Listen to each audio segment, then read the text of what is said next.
Hola chicos, vamos a leer la lectura de hoy. Hoy es miércoles 6 de mayo. La primera lectura es el libro de los Hechos de los Apóstoles, capítulo 15, versículos del 1 al 6. Vamos a ver. En aquellos días, unos que bajaron de Judea se pusieron a enseñar a los hermanos que si no se circuncidaban conforme al uso de Moisés no podían salvarse. Esto provocó un altercado y una violenta discusión con Pablo y Bernabé, y se decidió que Pablo y Bernabé y algunos más de entre ellos subieran a Jerusalén para consultar a los apóstoles y brevísteros sobre esta controversia. Ellos, pues enviados por la iglesia, provistos de lo necesario, atravesaron Fenicia y Samaria, contando cómo se convertían los gentiles, con los que causaron gran alegría a todos los hermanos. Al llegar a Jerusalén fueron acogidos por la iglesia. Los apóstoles y los presbíteros, ellos contaron lo que Dios había hecho con ellos. Pero algunos de la secta de los fariseos, que habían abrazado la fe, se levantaron diciendo: es necesario circuncidarlos y ordenarles que guarden la ley de Moisés. Los apóstoles y los presbíteros se reunieron a examinar el asunto. Vale. En este pasaje, que estoy estudiándolo un poquito y tal, se ve que fue como, digamos, como la primera como si conciliación de la iglesia, ¿vale? Porque ellos tenían, los fariseos tenían como la ley antigua de Moisés, y todos querían seguir, no querían seguir una nueva ley, ¿sabes? No permitían como que las personas, los judíos que creían en, digamos, en Dios, tenían que ser todos circuncidados por el hecho de que Dios lo había ordenado en esa época, pero al llegar Jesús, eso se quitó, ¿vale? Entonces la gente podía evangelizar, en este caso Pablo y Bernabé o quien fuera, a gentiles que eran personas, digamos que no, o sea, no eran judíos, y entonces tenían que, según los fariseos, pues tenían que circuncidarse para poder salvarse, ¿no? Entrar, digamos, en el reino de Dios. Pero ya no era necesario porque, como se cuenta, cuando ellos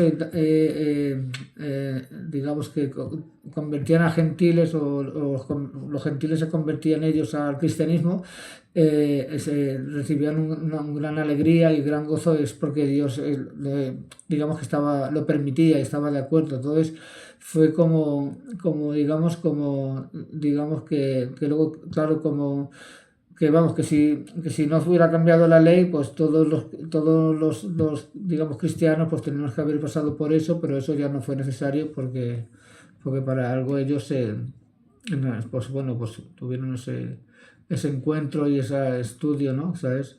Como explica aquí, en una explicación que hacen aquí, os la voy a leer ahora, del Fray Vicente, del convento de Madrid, un sacerdote, que da su explicación, ¿vale? Entonces os la voy a leer para que veáis cómo lo explica el Señor, ¿vale? El Señor este. Entonces dice que en este pasaje nos sitúa ante un momento decisivo que la tradición considera como el primer concilio de la Iglesia, ¿sabes? Como que fue el primer, digamos, debate que tuvieron, ¿no? Se llama el Concilio de Jerusalén.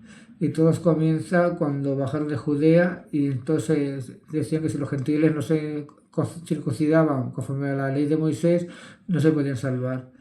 Entonces no era una cuestión secundaria, porque estaba en juego la identidad del cristianismo. Esto provocó un altercado, una violenta discusión entre Pablo y Bernabé, y entonces tuvieron que hacer pues una reunión, ¿no? Porque no era una decisión individual, ¿sabes? Tuvieron que afrontar, digamos, entre la iglesia de aquella época y tal. Entonces, buscando juntos con la voluntad de Dios y bajo el Espíritu Santo la respuesta, ¿no? Entonces, como vieron digamos que Pablo y Bernabé, cuando contaba que cuando convertían a los gentiles, causando gran alegría, y este detalle revela que Dios ya estaba actuando más allá de las fronteras. Ah, vale, ya entiendo. Porque resulta de que los judíos pensaban que Dios solo podía salvar a Israel, que no era un Dios solo único digamos, de ellos, que no podía ser que fuera un Dios digamos, de otros sitios, ¿no? Como por ejemplo, yo qué sé, Grecia, ¿no? Que es como en aquella época, ¿no?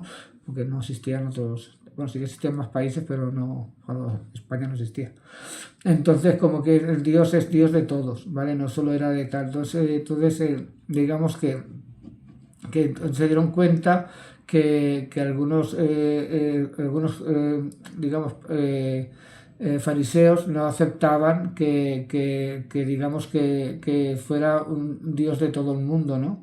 Y entonces aquí pone que la asamblea se reunió a examinar el asunto y no sabían si era una reforma del judaísmo o una novedad nueva o era como una nueva, digamos, religión o que no sé qué pasaba. Y entonces se dieron cuenta de que la fe en Cristo no quedaba ligada a una identidad étnica o a un pueblo o a una tierra concreta, ¿sabes? Como que era para toda la humanidad. Y aquel concilio abrió el cristianismo una dimensión universal. Dios no es solo el Dios de un pueblo, sino el Padre de todos. Jesucristo no murió y resucitó para unos pocos, sino para toda la humanidad. Y así nace una iglesia verdaderamente universal. Y es como, digamos, como uno de los primeros pasos para ver que Cristo murió por todos, no solo murió por Israel, como que en un principio pues Dios eligió a Israel como su pueblo elegido, pero luego cuando llegó Cristo y que Dios mandó a Jesucristo, su Hijo, lo mandó para morir por todos nosotros, no solo por Israel, sino para salvar a toda la humanidad, porque todos somos sus hijos. Y no sé si lo habré explicado bien o os habéis enterado bien, espero que sí. Eh, pues resumiendo que ese fue el primer debate que tuvieron de la Iglesia, el primer debate que tuvieron de un tema así bastante importante, de saber cómo cosas que han cambiado a lo largo de tantas cosas que cambió Jesucristo al llegar, ¿sabes? Y tantas leyes antiguas que tenían en la época de Moisés. Y esta fue una bastante importante, que Dios no vio necesario que siguiera así, ¿sabes? Y, y nada, y eso. Y que Dios os bendiga y hasta mañana si Dios quiere.